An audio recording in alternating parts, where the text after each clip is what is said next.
اللہ سبحانہ تعالیٰ بندے کی دعا ہر وقت قبول کرتا ہے، لیکن اگر کوئی تکلیف یا بیماری ہو یا جادو کی شکایت ہو تو اس کے لیے باقاعدہ طریقے پر بیٹھ کر اپنے رب کو پکارنا، قبولیت کے اوقات میں رب کو پکارنا بہت ضروری ہے، کیونکہ جتنی بڑی مشکل ہوتی ہے اس سے نجات کے لیے اتنی ہی بڑی ایفرٹ بھی لگانی پڑتی ہے۔ اس لیے ضروری ہے کہ اللہ تعالیٰ سے بہت اچھی طرح دعا کی جائے، گڑ گڑا کر، اور اس سے پہلے اللہ تعالیٰ کی حمد و ثنا اور تعریف کے کلمات کہنا نہ بھولیے۔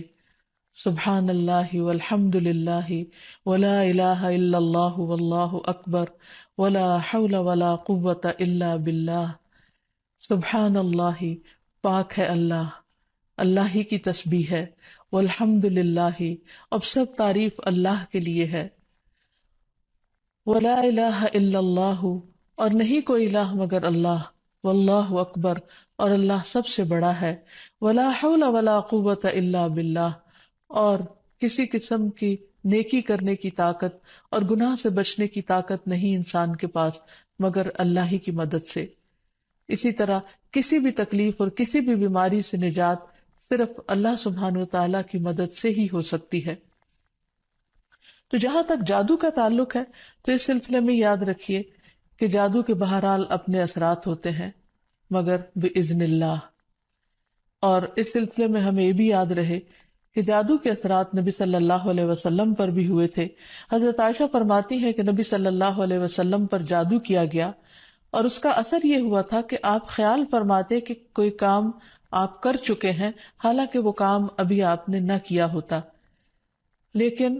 اس جادو کا کوئی تعلق نبی صلی اللہ علیہ وسلم کے فرائض منصبی سے نہیں تھا، یعنی آپ کے اوپر باقاعدہ وحی آتی تھی، آپ لوگوں کو تعلیم دیتے تھے، آپ کی جتنی بھی ذمہ داریاں ہیں ان کو بہت آسان طریقے سے پورا کر رہے تھے۔ ہاں، بعض اوقات عام روزمرہ کے کاموں میں کچھ خلل واقع ہو جاتا۔ اسی طرح حضرت عائشہ رضی اللہ تعالی عنہا پر بھی جادو کیا گیا۔ اس سلسلے میں عمرہ جو ان کی شاگرد ہیں وہ کہتی ہیں کہ ایک مرتبہ حضرت عائشہ بیمار ہو گئی اور ان کی بیماری کا دورانیہ بہت لمبا ہو گیا، یعنی وہ ٹھیک نہیں ہو رہی تھی۔ اسی دوران مدینہ منورہ میں ایک طبیب آیا، یعنی علاج معالجہ کرنے والا، تو حضرت عائشہ کے بھتیجے ان کے پاس گئے اور انہوں نے حضرت عائشہ کا نام لیے بغیر ان کی ساری علامات بتائیں کہ وہ کس قسم کی تکلیف میں مبتلا ہے، اور ان سے پوچھا کہ یہ کس قسم کی بیماری ہے۔ تو اس طبیب نے کہا کہ جس عورت کے بارے میں یہ علامات بتائی جا رہی ہیں ان پر کسی نے جادو کیا ہے۔ بہرحال تحقیق کرنے پر پتہ چلا کہ حضرت عائشہ کی ایک باندی تھی جس کے ساتھ انہوں نے یہ وعدہ کیا تھا کہ وہ ان کی وفات کے بعد آزاد ہوں گی، تو اس باندی نے آپ پر جادو کر دیا تاکہ حضرت عائشہ کی وفات جلد ہو جائے اور وہ آزاد ہو سکیں۔ بہرحال اس کے بعد حضرت عائشہ نے اس کو عربوں کے ایک مضبوط قبیلے کے ہاتھوں بیچ دیا اور اس کی قیمت کے بدلے ایک اور غلام کو آزاد کر دیا۔ تو اس واقعے سے بھی پتہ چلتا ہے کہ بہرحال جادو برحق ہے، یعنی جادو ایک اثر رکھتا ہے۔ برحق ہونے کا مطلب یہ نہیں کہ اس کا کرنا درست ہے، ہرگز نہیں، بلکہ جادو تو کفر ہے، جادو تو کبیرہ گناہوں میں سے ایک گناہ ہے، لیکن لوگ بہت سے اور کبیرہ گناہوں کی طرح اس گناہ کا بھی ارتکاب کرتے چلے جاتے ہیں۔ تو اس لیے اس بارے میں معلوم ہونا چاہیے انسان کو کہ یہ کس قسم کی بیماری ہے، کس قسم کی تکلیف ہے، اور اس کے مقاصد کیا ہیں اور اس کا علاج کیا ہے۔ سب سے پہلی بات تو یہ ہے کہ جادو عموماً دشمنی یا حسد کی وجہ سے کیا جاتا ہے، یا کسی سے کوئی انتقام لینے کے لیے، کوئی بدلہ لینے کے لیے، اور اس کا مقصد یہ ہوتا ہے کہ دوسرے کو تکلیف میں مبتلا کر دیا جائے۔ یہ بالکل ایسے ہی ہے جیسے لوگوں کو جسمانی طور پر تکلیف میں مبتلا کیا جاتا ہے کہ کسی کو کچھ مارا جائے ہاتھ سے یا کسی ڈنڈے سے تو جسم کو تکلیف ہوتی ہے، اسی طرح روح کو بھی تکلیف پہنچتی ہے، اور روح کی تکلیف کچھ الفاظ کے ذریعے ہوتی ہے۔ جیسے عام روزمرہ زندگی میں بھی جب کوئی ہماری تعریف کرتا ہے تو ہمیں اچھا لگتا ہے، اور جب کوئی ہمیں گالی گلوچ کرتا ہے تو ہمیں اس سے تکلیف پہنچتی ہے، اذیت پہنچتی ہے، چونکہ روح اور جسم آپس میں گندے ہوئے ہیں۔ اس لیے اگر جسم کو کوئی تکلیف پہنچتی ہے تو وہ اس کا اثر روح تک جاتا ہے۔ اسی طرح اگر روح پر کوئی چیز اثر انداز ہوتی ہے، کوئی کلام یا کچھ ایسے عملیات، تو اس کا اثر جسم تک بھی جاتا ہے، اور اس طرح انسان جادو کے اثر سے نہ صرف یہ کہ روحانی طور پر بلکہ بعض اوقات جسمانی طور پر بھی بیمار ہو سکتا ہے، اور اس میں بہت سے مذموم مقاصد ہوتے ہیں. بعض اوقات والدین اور اولاد میں یا شوہر بیوی میں یا دوستوں میں لڑائی جھگڑا اور ناچاکی پیدا کی جاتی ہے، اور باہم پیار محبت کے رشتوں کے اندر نفرت کے بیج بوئے جاتے ہیں. پھر یہ کہ جادو کی علامات کیا ہیں، کس کو کیسے پتا چلے کہ جادو ہوا ہے یا نہیں. تو اس میں یہ ہے کہ انسان کی ان یوزول سی کنڈیشن ہو جاتی ہے، یعنی انسان اسی روٹین میں زندگی بسر کر رہا ہے، وہی صبح اٹھنا، کھانا پینا، روزمرہ کے معمولات، لیکن کسی چیز میں دل نہیں لگتا، طبیعت بیزار ہونے لگتی ہے. اور یہ نہیں کہ یہ ایک دن کے لیے، 2 دن کے لیے، کیونکہ ایسا تو ہر ایک کے ساتھ ہو ہی جاتا ہے. ایک لمبے عرصے کے لیے کیفیات تبدیل ہونے لگتی ہیں، سستی یا گھبراہٹ طاری ہو جاتی ہے، ذہنی انتشار یعنی کسی چیز پر کنسنٹریشن کا نہ رہنا، حد سے زیادہ چڑچڑا پن، بعض اوقات عبادات میں بالکل دل نہ لگنا، اور بغیر کسی ظاہری بیماری کے یا بغیر کسی ظاہری جسمانی بیماری کے انسان کے اندر بیماری کی کیفیت محسوس ہوتے رہنا. بعض اوقات ڈراؤنے خواب آتے ہیں، کبھی خون کے چھینٹے اور کچھ غیر معمولی قسم کی چیزیں گھروں میں دیکھی جاتی ہیں. بعض اوقات خاوند بیوی ایک دوسرے سے نفرت کرنے لگتے ہیں، ان میں جدائی تک ہو جاتی ہے. لیکن اس کا یہ مطلب نہیں کہ ان علامات میں سے کوئی ایک علامت کسی وقت انسان کے اندر پائی جائے تو انسان فوراً شک کرے کہ مجھ پر جادو کر دیا گیا. کیونکہ آج کل یہ وبا بھی بہت عام ہو چکی ہے کہ ہر دوسرا شخص اس وہم میں گرفتار ہے کہ اس پر کسی نے کچھ کر دیا ہے. یہ ضروری نہیں ہوتا کہ ہر وقت ایسی علامات کسی کے کچھ کیے سے ہی ہوں. یہ ویسے بھی انسان ہے، کبھی تھک جاتا ہے، کبھی غذا میں کوئی تبدیلی ہو جاتی ہے، کبھی ویسے بھی انسان کا دل اللہ کے ہاتھ میں ہے، جس طرف چاہے اس کو پھیر دے. تو انسان کی طبیعت میں ایک ملال سا اور ایک سستی، ایک بے چینی سی پائی جاتی ہے. تو ان سب چیزوں کا تعلق ضروری نہیں کہ جادو سے ہی ہو، لیکن اگر جادو ہو تو یہ علامات انسان میں دکھائی دیتی ہیں. اب اگر کسی کے اندر ایسی چیزیں ہیں اور علاج کے باوجود، جسمانی علاج کے باوجود شفا نہیں ہو رہی، تو اس کے لیے ضروری ہے کہ انسان پھر روحانی علاج بھی کرے. روحانی علاج کے لیے ضروری نہیں کہ کسی بابے کے پاس یا کسی مذہبی بزرگ کے پاس ہی انسان جائے. انسان خود بھی اللہ سبحانہ و تعالیٰ کا کلام پڑھ سکتا ہے اور پورے یقین اور ایمان کے ساتھ، اور اس سے انسان کو شفا ہو سکتی ہے. کیونکہ کسی انسان کے ہاتھ میں کوئی طاقت نہیں، اصل طاقت اللہ کے کلام میں ہے، جس کو پورے یقین اور ایمان کے ساتھ پڑھنا چاہیے. بہرحال اس سے پہلے کہ انسان کسی ایسے جادو کا شکار ہو، کچھ حفاظتی تدابیر بتائی گئی ہیں. جیسے جسمانی بیماریوں سے بچنے کے لیے حفاظتی تدابیر بتائی جاتی ہیں، ایسے ہی روحانی بیماریوں سے بچنے کے لیے بھی حفاظتی تدابیر ہیں. اس میں سب سے پہلے تو یہ کہ انسان پاک صاف رہے، طہارت اور وضو کا اہتمام کرے، عبادات کی پابندی کرے، کیونکہ شیاطین ایسے شخص پر اثر انداز نہیں ہو سکتے کہ جو اللہ سبحانہ و تعالیٰ کے ساتھ مضبوط تعلق رکھتے ہیں. عبداللہ بیان کرتے ہیں کہ نبی صلی اللہ علیہ وسلم کے سامنے ایک شخص کا ذکر کیا گیا کہ وہ صبح تک پڑا سوتا رہا اور نماز کے لیے بھی نہیں اٹھا. تو آپ نے فرمایا شیطان نے اس کے کان میں پیشاب کر دیا، یعنی اپنی نجاست بھر دی. تو اس سے یہ پتہ چلتا ہے کہ ایسے لوگوں پر جو فرائض سے غفلت برتتے ہیں وہ زیادہ ایسی بیماریوں کا شکار ہوتے ہیں. اسی طرح عبادات کی پابندی بہت ضروری ہے، کیونکہ جب انسان اللہ تعالیٰ کے آگے جھکتا ہے، اللہ تعالیٰ کے ساتھ اس کا تعلق مضبوط ہوتا ہے، تو نہ تو وہ توہمات کا شکار ہوتا ہے اور نہ ہی وہ جادو اور مختلف چیزوں کا شکار ہوتا ہے، یعنی شیطانی اثرات اس پر کم سے کم ہوتے ہیں. اسی لیے نبی صلی اللہ علیہ وسلم کے سامنے جب ذکر کیا گیا کہ ایک شخص صبح تک پڑا سوتا رہا اور نماز کے لیے بھی نہیں اٹھا، تو اس پر آپ نے فرمایا کہ شیطان نے اس کے کان میں پیشاب کر دیا ہے، یعنی اپنی نجاست اس میں ڈال دی ہے. تو جو شخص شیطانی نجاست کے اثر میں ہو، پھر وہ سب سے بڑی بیماری اس کو لاحق ہو جاتی ہے، چاہے اس کو جادو کہیں یا کچھ اور. لیکن حقیقت یہ ہے کہ انسان جب اللہ کا اطاعت گزار بنتا ہے، رب کا فرما بردار بنتا ہے، تو شیطان اس کو اپنے کنٹرول میں نہیں لے سکتا، کیونکہ اللہ تعالیٰ فرماتے ہیں ان عبادی لیس لک علیہم سلطان، میرے بندے تیرا ان پر کوئی زور نہیں چلتا، کوئی زور نہیں چل سکے گا. ایک اور جگہ پر فرمایا الا عبادک المخلصین، مگر تیرے چنے ہوئے بندے. تو ہمیں ایسے بندوں میں شامل ہو جانا چاہیے جو اللہ کے محبوب ہیں، اللہ کے چنے ہوئے ہیں، اور اس کے لیے اللہ تعالیٰ نے جو ہمیں احکامات دیے ہیں، جو طریقے سکھائے ہیں، ان کے مطابق زندگی بسر کی جائے۔ پھر اسی طرح یہ ہے کہ کثرت سے اللہ تعالیٰ کا ذکر کیا جائے، خصوصاً استغفار، کیونکہ بہت سی تکلیفیں انسان کے اپنے ہی گناہوں کی وجہ سے آتی ہیں۔ جیسے آتا ہے ما اصابکم من مصیبت فبما کسبت ایدیکم، جو بھی مصیبت تم کو پہنچی وہ تمہارے اپنے ہاتھوں کی کمائی کی وجہ سے تھی۔ پھر اسی طرح اپنے گھروں کو تصاویر اور مجسموں سے پاک کرنا چاہیے، کیونکہ رسول اللہ صلی اللہ علیہ وسلم نے فرمایا فرشتے اس گھر میں داخل نہیں ہوتے جہاں کتا اور تصویر ہوتا ہے۔ پھر حفاظتی تدابیر میں سے یہ بھی ہے کہ انسان اپنے کھانے پینے کی عادات کو درست کرے، اور اس میں خصوصاً نبی صلی اللہ علیہ وسلم نے صبح کے وقت اجوا کھجور کھانے کا حکم دیا۔ آپ نے فرمایا جو شخص صبح کے وقت 7 کھجوریں کھائے گا یعنی اجوا، اس روز جادو اور زہر سے بچا رہے گا، یعنی اس کے اندر اتنی امیونٹی پیدا ہو جاتی ہے کہ پھر برے اثرات، زہریلے اثرات اس کو نقصان نہیں دے سکتے۔ پھر اسی طرح مختلف مواقع پر مسنون اذکار کا اہتمام کرنا، مثلاً بیت الخلاء جاتے وقت نبی صلی اللہ علیہ وسلم نے سکھایا اللہم انی اعوذ بک من الخبث والخبائث، اے اللہ بے شک میں ناپاک جنوں اور جننیوں سے تیری پناہ چاہتا ہوں، کیونکہ جادو میں بھی عموماً جنات کو استعمال کیا جاتا ہے اور وہ گندی جگہوں پر رہنا پسند کرتے ہیں، اسی لیے جب کوئی بیت الخلاء جائے تو یہ دعا پڑھ لے تو انشاءاللہ اس سے ان کے شر سے محفوظ رہے گا۔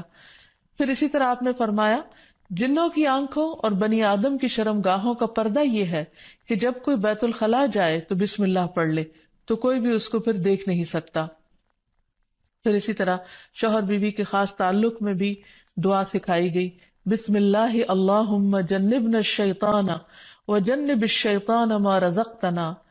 اللہ کے نام کے ساتھ میں شروع کرتا ہوں، اے اللہ ہمیں شیطان سے بچا اور شیطان کو اس چیز سے دور رکھ جو اس کے نتیجے میں تو ہمیں عطا فرمائے۔ تو آپ نے فرمایا کہ اگر اس کے بعد میاں بیوی کو کوئی اولاد ملے گی تو شیطان اسے نقصان نہیں پہنچا سکتا۔ اسی طرح تحلیل پڑھنا، لا الہ الا اللہ وحدہ لا شریک لہ لہ الملک ولہ الحمد وہو علی کل شیء قدیر، کہ اللہ کے سوا کوئی معبود نہیں، تنہا ہے، اس کا کوئی شریک نہیں، اسی کے لیے بادشاہی ہے اور اسی کے لیے تعریفیں ہیں، اور وہ ہر چیز پر قدرت رکھنے والا ہے۔ دن میں جو شخص 100 دفعہ اس کو پڑھے گا اس کے لیے 10 غلاموں کو آزاد کرنے کا ثواب ہے، 100 نیکیاں لکھی جائیں گی، 100 برائیاں مٹائی جائیں گی، اور خصوصاً اس دن وہ شام تک شیطان کے شر سے محفوظ رہے گا، اور کوئی شخص اس دن اس سے بہتر عمل کرنے والا نہیں سمجھا جائے گا سوائے اس کے جو اس سے زیادہ اس کو پڑھے۔ پھر اسی طرح انسان ہر معاملے میں جہاں بھی انسان کو مشکل ہو اللہ تعالیٰ کی پناہ میں اپنے آپ کو دے۔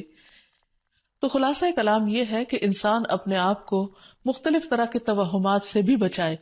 اور ہر چھوٹی بڑی بات کو جادو قرار نہ دے، یا کسی کام کو کرنے کا ارادہ نہ ہو تو یہ سوچے کہ مجھ پر جادو کر دیا گیا ہے اس لیے میں اس کام کو نہیں کر سکتا، تو یہ دراصل شیطانی وسوسے ہوتے ہیں، اس لیے ان سے بچنا بھی ضروری ہے۔ بہرحال اگر ایسے وسوسے ہوں یا حقیقت میں کوئی بیماری ہو تو اس کا علاج بھی بتایا گیا ہے، کیونکہ کوئی بیماری ایسی نہیں کہ جو قابل علاج نہ ہو۔ رسول اللہ صلی اللہ علیہ وسلم نے فرمایا ہر بیماری کے لیے دوا ہے، جب کسی مریض کو صحیح طریقے پر بیماری کی دوا پہنچتی ہے تو وہ اللہ تعالیٰ کے حکم سے درست ہو جاتا ہے۔ اسی طرح جادو بھی ایک بیماری ہے، اور اس بیماری کا علاج بھی قرآن و سنت میں موجود ہے۔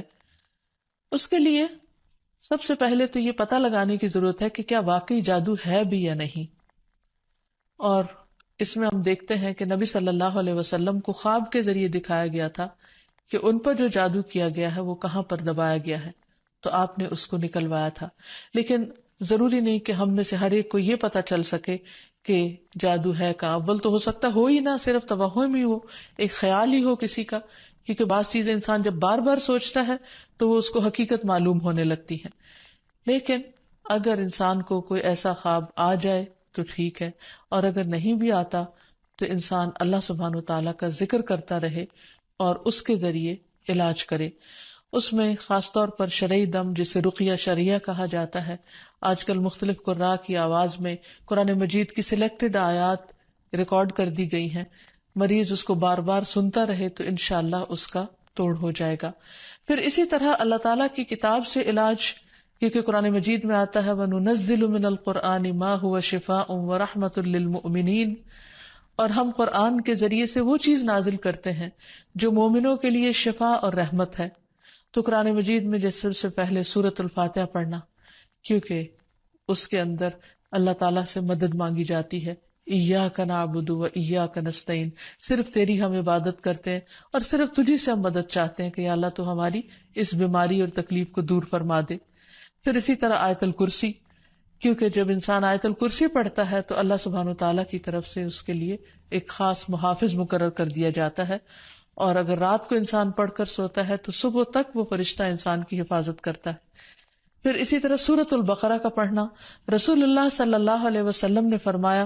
سورۃ البقرہ پڑھا کرو، کیونکہ اس کا پڑھنا باعث برکت ہے، اسے چھوڑنا باعث حسرت ہے، اور اس کے پڑھنے والے پر جادوگر قدرت نہیں پا سکتے۔ یعنی جو شخص قرآن پڑھتا ہے، خصوصاً سورۃ البقرہ پڑھتا رہتا ہے، تو کسی کا جادو اس شخص پر اثر نہیں کرتا۔ پھر اسی طرح معوذات پڑھنا، رسول اللہ صلی اللہ علیہ وسلم نے فرمایا صبح اور شام 3 بار معوذات کہہ لو تو یہ تمہاری ہر چیز سے کفایت کریں گی، یعنی سورۃ الاخلاص، قل اعوذ برب الفلق اور قل اعوذ برب الناس۔ اس کے علاوہ بھی مریض قرآن مجید کی تلاوت کثرت کے ساتھ کرتا رہے، اور پھر اگر ہو سکے تو بیری کے پتوں کو پانی میں ملا کر اس پانی سے غسل کر لے، اس کو بھی ایک مؤثر علاج کے طور پر بتایا گیا ہے۔ لیکن اس کے ساتھ ساتھ انسان غیر شرعی طریقوں سے مکمل طور پر پرہیز کرے، کیونکہ اس سے انسان کے ایمان اور عقیدے میں خلل واقع ہو جاتا ہے۔ رسول اللہ صلی اللہ علیہ وسلم نے فرمایا جس نے حرام چیز کے ساتھ علاج کیا اللہ تعالیٰ اس کے لیے اس میں شفا نہیں بنائے گا، یعنی اس کو پھر فائدہ نہیں ہوگا۔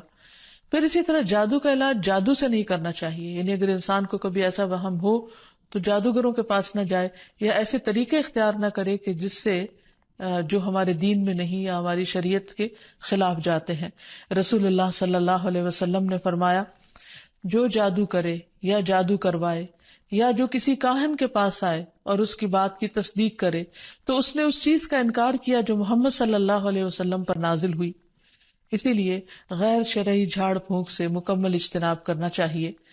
نبی صلی اللہ علیہ وسلم سے نشرہ کے بارے میں دریافت کیا گیا تو آپ نے فرمایا یہ شیطانی عمل ہے۔ اور نشرہ کیا ہوتا ہے؟ جن یا جادو اتارنے کے لیے شرکیہ یا جاہلانہ منتر پڑھنا اور یا پڑھوانا۔ تو ایسے الفاظ جس کا بعض اوقات معنی معلوم نہیں ہوتا اور یہ بھی نہیں پتا ہوتا کہ اللہ تعالیٰ کو پکارا جا رہا ہے یا کسی جن یا کسی اور شیطان کو پکارا جا رہا ہے اور اس سے مدد لی جا رہی ہے، تو اس لیے کسی بھی ایسے کلام کو پڑھنا یا کسی سے پڑھوانا درست نہیں۔ پھر اسی طرح کاہنوں اور نجومیوں کے پاس جانے سے منع کیا گیا۔ نبی صلی اللہ علیہ وسلم نے فرمایا جس نے کسی نجومی کے پاس جا کر اس سے کسی چیز کے بارے میں سوال کیا تو اس کی 40 رات کی نمازیں قبول نہیں ہوگی، یعنی اس نے اپنے دین کی بربادی کر لی۔ تو اس لیے کسی کے پاس جانے کی بجائے خود انسان زیادہ سے زیادہ قرآن مجید پڑھے، اور اگر وہ پڑھا ہوا نہیں تو آج ہر طرف بہت سی کیسٹس اور CDs اور ایسی چیزیں ملتی ہیں کہ جس سے انسان قرآن مجید کی تلاوت مسلسل سن سکتا ہے۔ ہو سکے تو مکمل قرآن مجید ایک ہفتے میں سن کر اپنے بیماری کا علاج کیا جائے۔ پھر اسی طرح یہ ہے کہ باقی دعائیں بھی جو جادو کے توڑ کی بتائی گئی ہیں ان کو پڑھتے رہنا انسان کو فائدہ دیتا ہے، جس میں خاص طور پر اور آخر میں یہ 2 خاص دعائیں جو نبی صلی اللہ علیہ وسلم نے جنات اور جادو کے شر سے بچنے کے لیے سکھائی ہیں، ان کو بار بار پڑھتا رہے، صبح و شام پڑھتا رہے حتیٰ کہ افاقہ ہو جائے۔ پہلی دعا ہے اعوذ بکلمات اللہ التامات التی لا یجاوزہن بر ولا فاجر من شر ما خلق وذرأ وبرأ ومن شر ما ينزل من السماء ومن شر ما يعرج فيها ومن شر ما ذرأ في الأرض ومن شر ما يخرج منها ومن شر فتن الليل والنهار ومن شر كل طارق إلا طارقا يطرق بخير يا رحمن۔ میں اللہ کے کامل کلمات کے ساتھ پناہ چاہتا ہوں جن سے آگے نہ تو کوئی نیک اور نہ ہی کوئی برا شخص بڑھ سکتا ہے، ہر اس چیز کے شر سے جس کو اس نے بنایا، پیدا کیا اور پھیلایا، اور ہر اس چیز کے شر سے جو آسمان سے اترتی ہے، اور ہر اس چیز کے شر سے جو اس میں چڑھتی ہے، اور ہر اس چیز کے شر سے جسے اس نے زمین میں پیدا کیا، اور اس چیز کے شر سے جو اس سے نکلتا ہے، اور رات اور دن کے فتنوں کے شر سے، اور رات کو آنے والے کے شر سے، سوائے اس کے جو خیر کے ساتھ آئے، اے رحم فرمانے والے۔ تو یہ دعا اور ایک اور دعا جو شدید جنات کے حملے سے بچانے والی دعا ہے، جس کے بارے میں کعب الاحبار کہتے ہیں کہ اگر میں یہ چند کلمات نہ پڑھتا تو یہود مجھے گدھا بنا دیتے۔ لوگوں نے پوچھا وہ کلمات کیا ہیں؟ تو کعب نے کہا اعوذ بوجہ اللہ العظیم الذی لیس شیء اعظم منہ وبکلمات اللہ التامات التی لا یجاوزہن بر ولا فاجر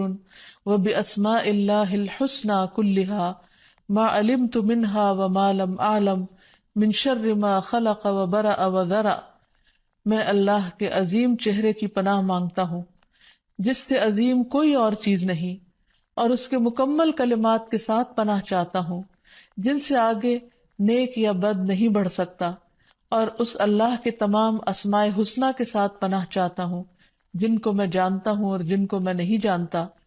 ہر اس چیز کے شر سے جس کو اس نے بنایا، پیدا کیا اور پھیلایا۔ پھر یہ بھی یاد رہے کہ شیطان انسان پر مختلف طریقے سے حملے کرتا ہے، مثلا اللہ تعالیٰ کے بارے میں شک پیدا کرنا۔ رسول اللہ صلی اللہ علیہ وسلم نے فرمایا تم میں سے کسی کے پاس شیطان آتا ہے اور تمہارے دل میں پہلے تو یہ سوال پیدا کرتا ہے کہ فلاں چیز کس نے پیدا کی، فلاں چیز کس نے پیدا کی، یہاں تک کہ آخر میں اس بات تک پہنچا دیتا ہے، کہتا ہے کہ خود تمہارے رب کو کس نے پیدا کیا۔ جب کسی شخص کو ایسا وسوسہ ڈالے تو اللہ سے پناہ مانگنی چاہیے اور اس شیطانی خیال کو چھوڑ دینا چاہیے۔ پھر اسی طرح شیطان انسان کو اللہ تعالیٰ کی اطاعت سے روکتا ہے۔ اس نے پہلے ہی دن یہ کہا تھا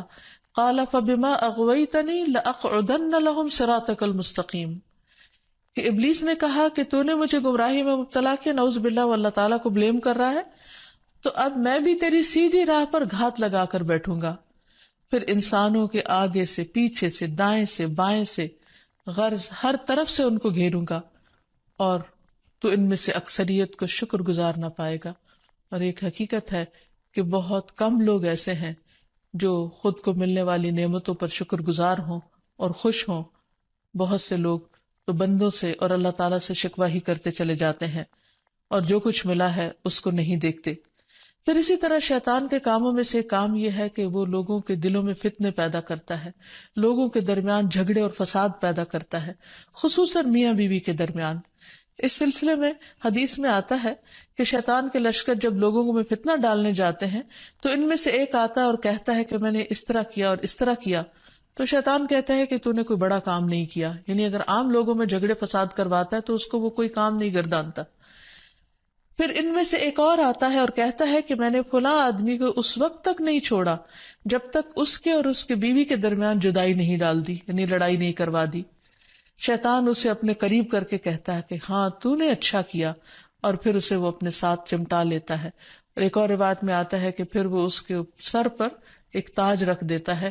کہ تم نے سب سے بڑا کام کیا، کیونکہ حقیقت یہ ہے کہ اگر شوہر بیوی کے درمیان اختلافات ہوں گے، لڑائی جھگڑے ہوں گے، تو گھر کی چولہے ڈھیلی ہو جائے گی، اور جب گھر کے اندر سکون نہیں رہے گا تو پھر اس سے بہت ساری بے پناہ خرابیاں پھوٹیں گی۔ اس لیے شوہر بیوی کے درمیان باہم محبت کا ہونا ایک بہت بڑی نعمت ہے۔ شقیق کہتے ہیں کہ ایک شخص جس کا نام ابو جریر تھا، وہ ابن مسعود کے پاس آیا اور اس نے کہا میں نے ایک کنواری لڑکی سے شادی کی ہے، لیکن میں خوف زدہ ہوں کہ وہ مجھ سے نفرت کرے گی۔ تو ابن مسعود نے فرمایا کہ الفت اللہ کی طرف سے ہوتی ہے اور بغض شیطان کی طرف سے۔ شیطان چاہتا ہے کہ تمہارے لیے اس چیز کو ناپسندیدہ کر کے دکھائے جو اللہ نے تمہارے لیے حلال کی، تاکہ انسان پھر حرام کی طرف مائل ہو۔ اسی طرح باہم بہن بھائیوں کے درمیان، دوستوں کے درمیان عداوت اور دشمنی پیدا کرتا ہے۔ قرآن مجید میں اللہ تعالیٰ فرماتے انما یرید الشیطان ان یوقع بینکم العداوۃ والبغضاء فی الخمر والمیسر،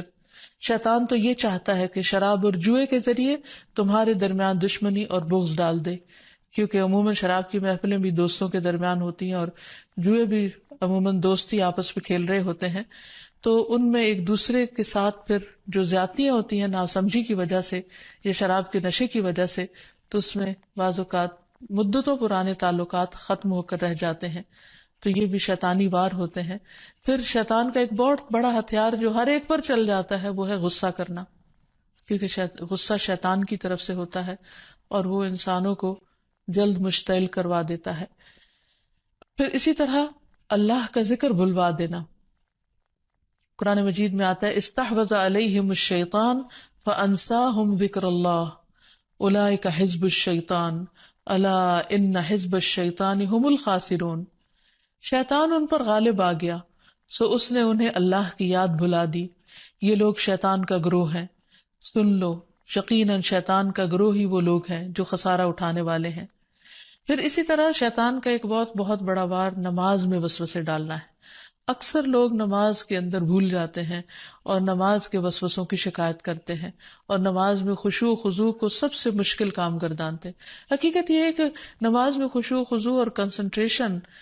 انسان کو جنت الفردوس کا مستحق بناتا ہے، لیکن جب انسان کی نماز خشوع و خضوع سے خالی ہوتی ہے، یعنی اس میں کنسنٹریشن نہیں ہوتی، تو انسان کو یوں محسوس ہوتا ہے جیسے اس نے نماز پڑھی ہی نہ ہو. اور جب سب سے پہلا فریضہ ہی انسان کا ڈھیلا پڑ جاتا ہے یا صحیح طور پر ادا نہیں ہوتا، تو ایسی صورت میں انسان کے دل میں کبھی بھی پھر اطمینان اور سکون نہیں آتا. تو بہرحال رسول اللہ صلی اللہ علیہ وسلم نے فرمایا کہ جب نماز کے لیے اذان دی جاتی ہے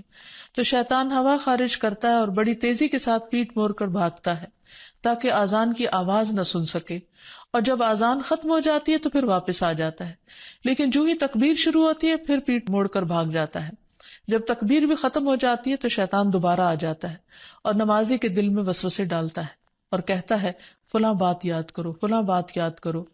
ان باتوں کی شیطان یاد دہانی کراتا ہے جن کا اسے کبھی خیال نہ گزرا تھا. اس طرح انسان کو محو کرتا ہے ان خیالات میں، یہاں تک کہ انسان کو یہ بھی یاد نہیں رہتا کہ اس نے کتنی رکعتیں پڑھی تھی، یعنی اس کو رکعتوں کی تعداد تک بھول جاتی ہے. پھر نماز کے اندر ادھر ادھر اس کو بھٹکاتا رہتا ہے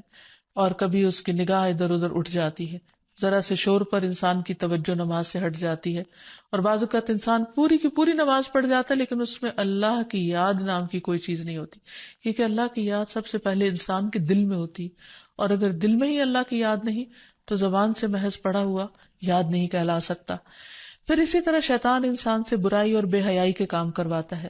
قرآن مجید میں اللہ تعالیٰ فرماتے ہیں کہ انما یأمرکم بالسوء والفحشاء وان تقولوا علی اللہ ما لا تعلمون، کہ وہ تمہارا کھلا دشمن ہے، وہ تمہیں برائی اور بے حیائی کا حکم دے گا، نیز اس بات کا کہ تم اللہ کے ذمے ایسی باتیں لگا دو جن کا تمہیں خود علم نہیں، یعنی ایسی باتیں اللہ تعالیٰ کے بارے میں کہو جو لا علمی پر مبنی ہو. بہت سے لوگ اللہ کے بارے میں یا اللہ تعالیٰ کے احکامات کے بارے میں جھگڑتے ہیں بغیر یہ جانے کہ اللہ تعالیٰ نے کسی بات کا حکم کیوں دیا ہے. پھر اسی طرح شیطان کا ایک حربہ ہے انسان کا لباس اتروانا، کیونکہ جنت کا لباس اتروایا تھا آدم اور حوا سے شیطان نے ان کو بہکا کر، اور دنیا میں بھی وہ یہی چاہتا ہے کہ انسان بے حیائی اور فحاشی کی طرف مائل ہو. پھر اسی طرح انسان کے برے اعمال کو شیطان مزین کرتا ہے. جب انسان کو غلط کام کرتا ہے اور اس پر اس کو شرمندگی نہیں ہوتی، اس پر اس کو کوئی ریگریٹس نہیں ہوتے، تو یہ دراصل شیطان کا حربہ ہوتا ہے جو اس پر چل چکا ہوتا ہے. پھر اسی طرح انسان کو اذیت بھی پہنچاتا ہے، جیسے ایوب علیہ السلام کو جو بیماری تھی اس میں وہ کہتے ہیں کہ وَاذْكُرْ عَبْدَنَا ایوب اذ نادى رَبَّهُ انی مسنی الشیطان بنصب وعذاب، اور ہمارے بندے ایوب کا ذکر کیجئے جب انہوں نے اپنے پروردگار کو پکارا کہ شیطان نے مجھے سخت تکلیف اور عذاب میں ڈال دیا ہے. یعنی انسان جب بیمار ہوتا ہے تو اس وقت خصوصاً اس کو مایوس کرتا ہے، اللہ کی رحمت سے مایوس کرتا ہے، اور بعض اوقات اس کے دل میں ایسی ایسی باتیں ڈالتا ہے کہ جسمانی بیماری سے زیادہ انسان روحانی تکلیف میں مبتلا ہو جاتا ہے.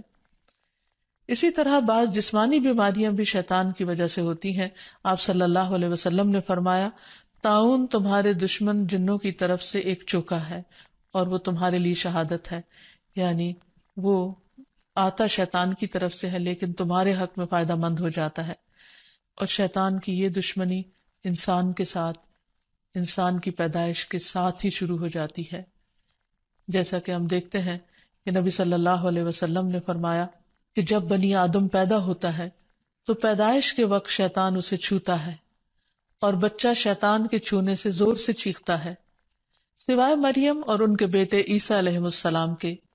اس کی وجہ مریم علیہ السلام کی والدہ کی دعا ہے کہ انی اعیذھا بک وذریتھا من الشیطان الرجیم، کہ میں اسے اور اس کی اولاد کو شیطان رجیم سے تیری پناہ میں دیتی ہوں۔ اور پھر شیطان تو اپنے کام کرتا ہے، لیکن انسان کو اس کے حملوں سے بچنے کی تدابیر اختیار کرنی چاہیے، جو قرآن و سنت میں ہمیں بہت اچھی طرح بتا دی گئی ہیں۔ سب سے پہلی بات تو یہ ہے کہ اللہ سبحانہ و تعالیٰ پر بھرپور ایمان اور توکل ہونا چاہیے، کیونکہ اللہ تعالیٰ کا وعدہ ہے کہ جو لوگ ایمان لائیں گے اور اپنے رب پر توکل کریں گے، شیطان ان کا کچھ بھی نہیں بگاڑ سکے گا۔ انما لیس لہ سلطان علی الذین آمنوا وعلی ربہم یتوکلون۔ پھر اسی طرح اللہ تعالیٰ کے لیے اخلاص برتنا،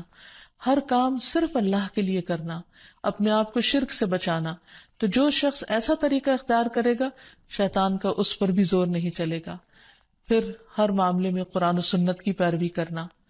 پھر دن کا آغاز اور اختتام اللہ کے ذکر سے کرنا، اللہ کی یاد سے کرنا، اللہ کی فرما برداری کے کاموں سے کرنا۔ پھر اسی طرح کثرت سے سجدے کرنا، کیونکہ شیطان نے اللہ تعالیٰ کا حکم نہیں مانا تھا اور سجدے سے انکار کیا تھا، تو رسول اللہ صلی اللہ علیہ وسلم نے فرمایا جب کوئی آدمی سجدہ والی آیت پڑھ کر سجدہ کر لے تو شیطان روتے ہوئے دور ہٹ جاتا ہے اور کہتا ہے افسوس مجھ پر۔ آدمی کو سجدے کا حکم ملا تو اس نے سجدہ کر لیا، اس کے لیے جنت ہے، اور مجھے بھی سجدے کا حکم ملا لیکن میں نے انکار کر دیا اور میرے لیے جہنم ہے۔ تو اس لیے شیطان کی مخالفت اگر انسان کرنا چاہے